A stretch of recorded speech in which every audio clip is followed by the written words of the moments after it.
इथं शासन निर्णयाच्या वरची एक लाईन आहे. मराठा समाजास जात प्रमाणपत्र मिळण्याच्या प्रक्रियेत अधिक सुलभता यावी याकरता शासन खालीलप्रमाणे निर्णय घेत आहे. काय म्हटलं यांनी?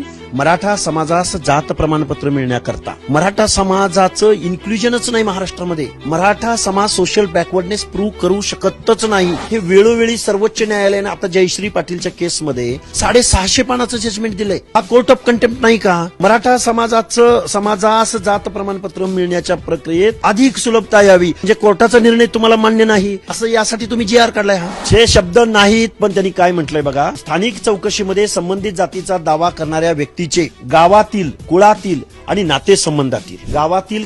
नातेसंबंधातील एखाद्या व्यक्तीकडे जर कुणबी सर्टिफिकेट असेल आणि त्यानं जर ऍफिडेव्हिट दिल्यास त्या माणसाला सर्टिफिकेट देण्यात यावे. म्हणजे मला सांगा, गावामधली व्याप्ती, गावामध्ये कोण कोण आहे त्याचं काही इथं बोललेत का? नात्यातील आणि कुळातील. नातेसंबंध कोणते? आंतरजातीय विवाह झाला असेल तर त्याला पण देणार का तुम्ही? त्याच्याबद्दल इथं काही बोललेलं नाही. गावातील, नात्यातील, कुळातील म्हणजे सगळे सोयरे सर सकट असा या 3 शब्दाचा अर्थ होतो.